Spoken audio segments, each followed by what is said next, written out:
ونصلي على رسوله الكريم. أما بعد فقد قال الله تبارك وتعالى في كتابه المجيد وكتابه الحميد وصدق الصادقين. أعوذ بالله من الشيطان الرجيم. بسم الله الرحمن الرحيم. وضرب لنا مثلا ونسي خلقه قال من يحيي العظام وهي رميم. صدق الله مولانا العظيم وصدق رسوله النبي الكريم ونحن على ذلك لمن الشاكرين. قال رسول الله صلى الله عليه وسلم عن جرير بن عبد الله قال سمعت رسول الله صلى الله عليه وسلم يقول ما من رجل يكون في قوم يعمى فيهم بالمعاصي يقدرون على أن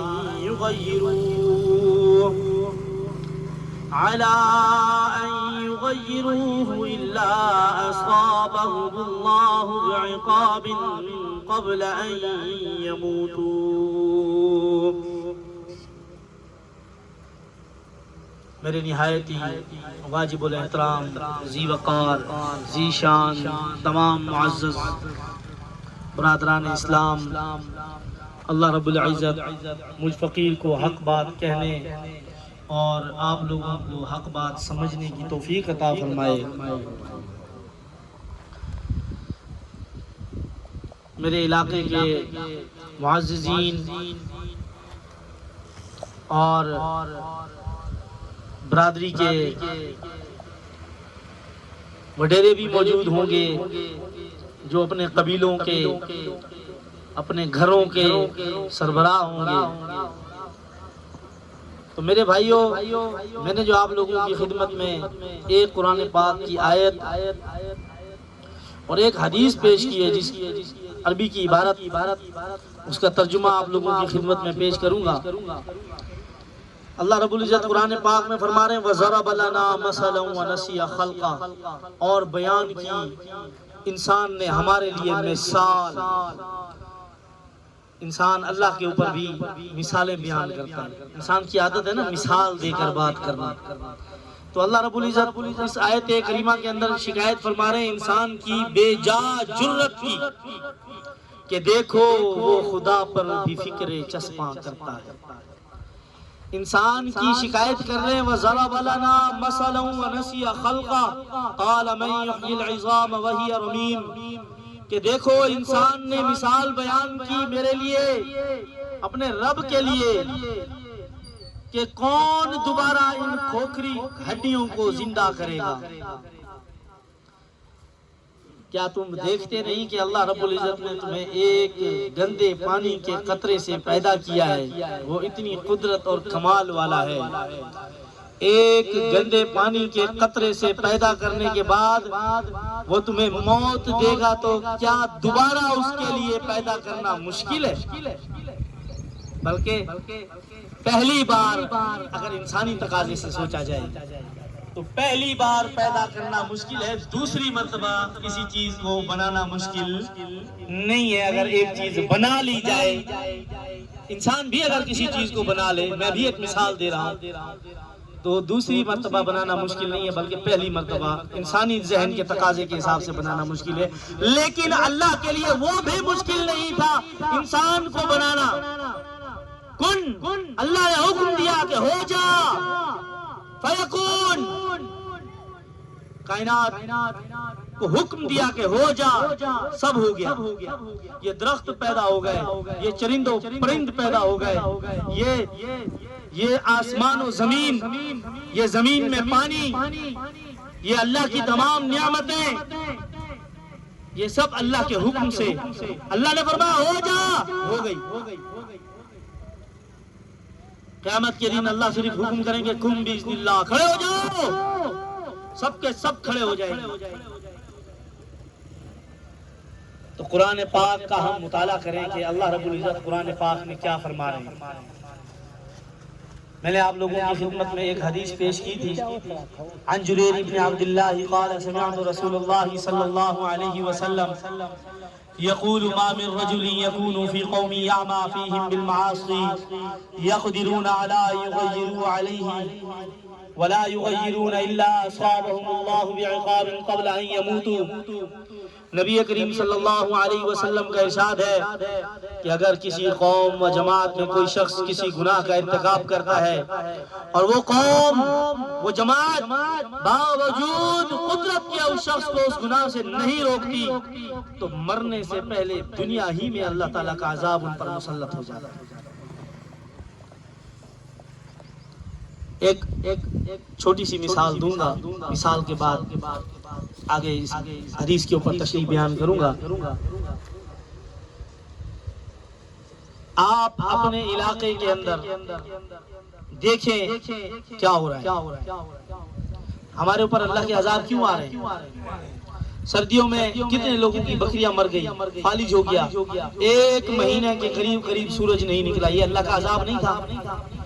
آپ لوگوں کی زندگی میں بہت سارے بزرگ ایسے بیٹھے ہوں گے، شاید ہی کسی بزرگ کو ایسا یاد ہو کہ پورا ایک ماہ سورج نہ نکلا ہو، شاید ہسٹری میں ایسا شاید ہوا ہو، ورنہ عام روٹین کے حساب سے ایک ہفتہ 2 ہفتے، میرے خیال سے مجھے بھی یہی یاد ہے تقریباً، اور یہ بھی اللہ کے عذاب میں شمار ہوتا ہے۔ لیکن اللہ ایک وقت مقررہ تک قوم کو ڈھیل دیتا ہے، ایک وقت مقررہ تک لوگوں کو ڈھیل دیتا ہے، اس کے بعد پھر اللہ پکڑ کرنا شروع کر دیتا ہے۔ میں نہیں کہہ رہا، اس سال کی گرمی بتائی جا رہی ہے، آپ کی سائنس جسے آپ لوگ مانتے ہو وہ بتا رہی ہے کہ اس سال اتنا گرمی پڑے گی، اتنا شدید گرمی پڑے گی، اتنا شدید گرمی پڑے گی کہ وہ کئی سالوں کا ریکارڈ توڑ دے گی۔ سردی پڑی، کئی سالوں کا ریکارڈ ٹوٹ گیا، 1 مہینے تک سردی، اللہ کا عذاب۔ یہ دنیا میں جو اللہ کے ہم پر عذاب مسلط ہو رہے ہیں، کون کون سے عذاب میں آپ کو گن کر بتاؤں؟ پہلے وَمَا يُهْلِكُنَا إِلَّا الدَّهْرُ، پہلے قرآن کے اندر یہ ذکر ہے کہ پہلے زمانے کے اندر جو قومیں اور جو لوگ ہوا کرتے تھے وہ زمانے کو، حادثات کو اللہ کی مرضی نہیں سمجھتے تھے، بلکہ وہ کہتے تھے یہ تو ہونا تھا، ہو گیا۔ ایک آدمی کا ایکسیڈنٹ ہوا، آدمی مر گیا، ہم لوگوں نے سوچا یہ تو ہونا تھا، یہ تو ایکسیڈنٹ تھا، ہونا تھا، ہو گیا۔ یہ اللہ کی مرضی سے ہوا، یہ پتا بھی اللہ کی مرضی کے علاوہ نہیں ہل سکتا۔ اللہ رب العزت نے تمہیں ایک وقت مقررہ تک چھوٹ دی ہوئی ہے، اور جب اللہ کی پکڑ ہوگی اور اللہ کے عذاب تم پر بڑھیں گے تو اللہ کے عذابوں کو جھیل نہیں پاؤ گے۔ تو مسلمانوں دیکھ لو کہ اپنے علاقے کے اندر لوگ سرے عام شرابیں پی کر روڈ پر کھڑے، بدماشی کر، آنے جانے والے شریف آدمی کو روک کر اور اسے دھمکیاں اور غلیظ قسم کی گالیاں اور مارنا پیٹنا، یہ آپ کے علاقے میں ہو رہا ہے، عام ہو رہا ہے۔ منشیات آپ کے علاقے میں ایک ایک گھر میں، ایک ایک چوک میں بک رہی ہے۔ مانتا ہوں کہ یہ کام حکومت کا ہے، بند کروائے، لیکن یہ تو حکومت کی روزی روٹی بن چکی ہے۔ بے گناہوں کو پکڑ کر بند کر دیتے ہیں اور گنہگار سے رشوت لے کر اسے چھوڑ دیتے ہیں۔ ایک چوری بھی ہو جائے تو چوری کا مقدمہ درج کروانے جاؤ تو جب تک اس کی کچھ نہ کچھ رشوت غریب سے غریب آدمی بھی 5-6 ہزار جب تک نہ دے اس کا بھی مقدمہ درج نہیں ہوتا. یہ تو ظلم کی انتہا ہے. انصاف غرق ہو چکا ہے, ختم ہو چکا ہے.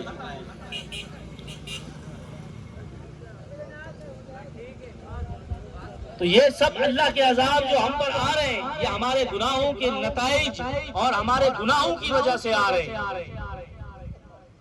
منشیات کی اس لعنت کو آپ کی حکومت ختم نہیں کر سکتی یا نہیں کرنا چاہتی تو کم سے کم آپ لوگ ایز اے مسلمان آپ لوگوں کی بھی کچھ ڈیوٹی ہے. اپنی قوم کو, اپنی نسلوں کو اس لعنت سے بچاؤ.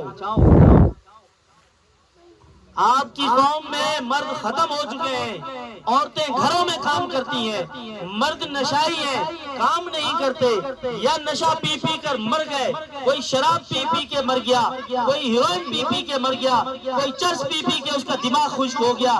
وہ کام نہیں کر سکتے. نشائی کیا کام کریں گے؟ وہ اپنا نشہ پورا کریں گے یا گھر والوں کو پالیں گے؟ وہ تو جو کمائیں گے, اگر تھوڑا بہت کماتے بھی ہیں یا کوئی چوری چکاری کرتے بھی ہیں تو زیادہ تر ان کا نشے میں اڑا دیتے ہیں. آج تمہارے گھروں میں منشیات فروش کو پولیس پکڑنے کے لیے آتی ہے لیکن پکڑ کر پھر رشوت لے کر چھوڑ دیتی. نمبر ایک. نمبر دو, اگر منشیات فروش نہیں ملا تو جو کھڑا ہے گھر میں اس کو پکڑ کے لے گا. کسی کو بھی پکڑ کے لے گئے, اس کی بابی کو اٹھا لیا, کبھی کسی کی چاچی کو اٹھا لیا, تو کبھی کسی کی مامی کو اٹھا کے لے گئے, بے گناہوں کو بھی اٹھا لیا, کبھی کسی کی بیوی کو اٹھا لیا. تو یہ اسلام کے قانون کے مطابق یہ جرم ہے. اور انگریز کے قانون میں بھی نہیں ہے. یہ انگریز کی کالی کتاب میں نہیں لکھا. میں نے جج کے سامنے کھڑے ہو کر کہا, میں نے کہا جناب دیکھیے آپ کی انگریز کی کالی کتاب میں لکھا ہے کیا کہ جرم شوہر کرے اور سزا بیوی کو ملے؟ لکھا ہے تو دکھاؤ مجھے, کون سی تمہاری انگریز کی کالی کتاب میں لکھا ہے؟ نہیں لکھا انگریز کی کالی کتاب میں بھی. یہ جو ہمارے یہ ڈاکو اور لٹیرے ہیں, یہ جو ہمارے وردی والے, یہ ہمارے وکیل, یہ ان کی گنڈا گردی ہے. کیا کریں گے؟ یہ مجھ پر مقدمہ درج کریں گے, مجھے ایجنسیاں اٹھا کر لے جائیں گی. میں کفن باندھ کے آیا ہوں, کفن باندھ چکا ہوں. میں یہ مر جاؤں تو یہی کفن مجھے دے دینا. یہ میرے سر پر کفن ہے, یہ پگڑی نہیں ہے, یہ کفن ہے. موت تو برحق ہے, مرنا ہے ہر کسی نے. تو میرے بھائیوں, انسان کے اندر ایک ضمیر ہوتا ہے جسے غیرت کہتے ہیں. آپ کی زبان میں آپ جسے غیرت کہتے ہیں وہ انسان کا اپنا ضمیر ہوتا ہے.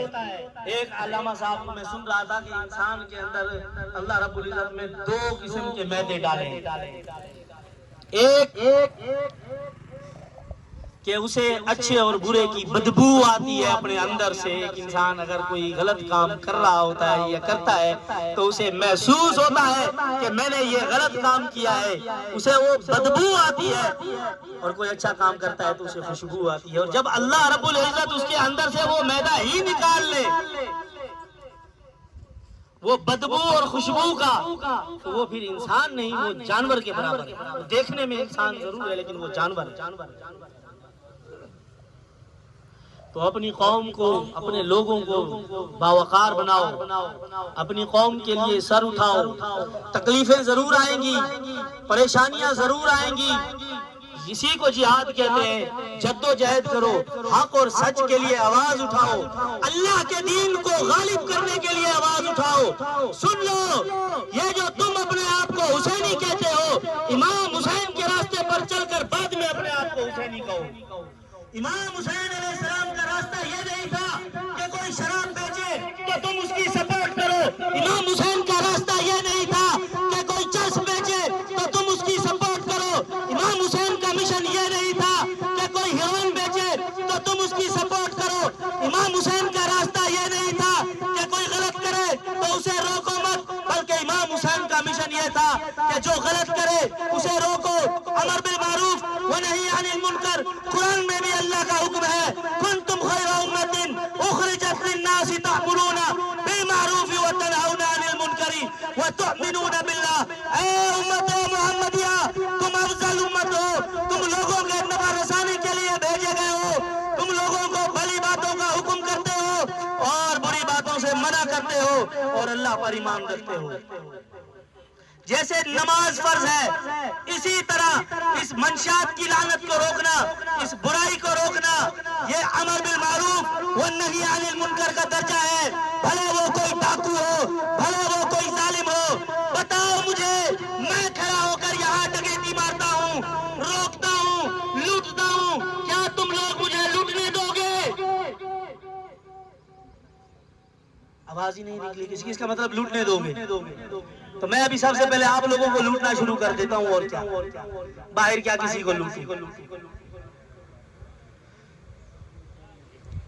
تو سب سے پہلے میں آپ لوگوں کو ہی لوٹتا ہوں، نکالو مال، میں ڈاکو ہوں، میں کہہ رہا ہوں میں ڈاکو ہوں، نکالو مال، جتنے پیسے جیب میں ہیں، موبائل ہے، نکالو۔ کیوں نہیں دیتے؟ نکالو نا۔ پتا ہے یہ مولوی ہے، یہ تو ایسی باتیں کر رہا ہے، یہ ڈاکو تو ہے نہیں، یہ کیا کرے گا؟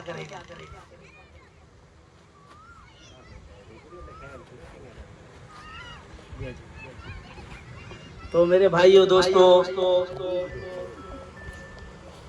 اسی چیز کو امر بالمعروف و نہی عن المنکر کہتے ہیں، اور یہ اللہ کا سب سے بڑا حکم ہے۔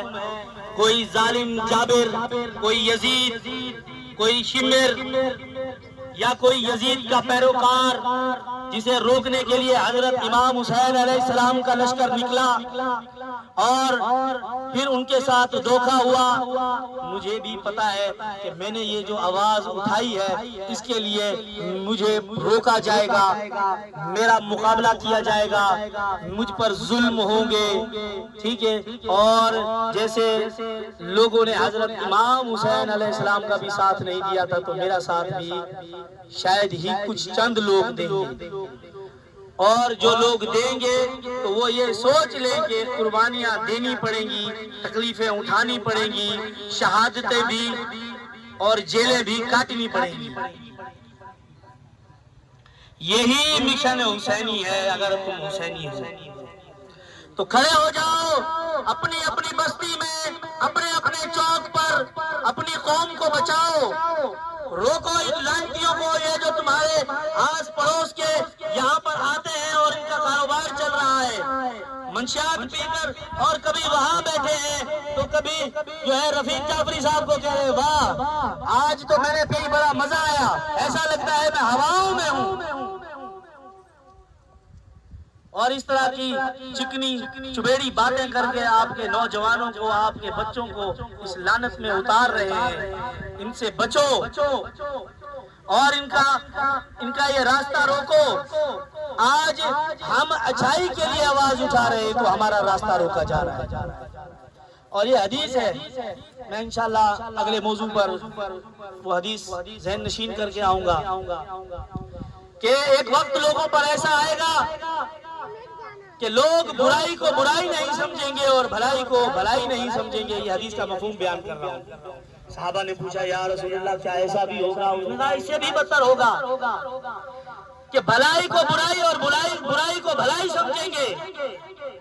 صحابہ نے کہا یا رسول اللہ ایسا بھی ہوگا، تو یہ وہی زمانہ ہے میرے بھائیوں، اور بھلے وہ کوئی ظالم ہو، وہ کوئی جابر ہو، وہ کوئی ڈاکو ہو، وہ کوئی لٹیرا ہو، وہ کوئی دجال کا پیروکار ہو، وہ کوئی یزید کا پیروکار ہو، وہ کوئی بھی ہو، اس کو برائی سے روکنا یہ مشن امام حسین علیہ السلام کا ہے۔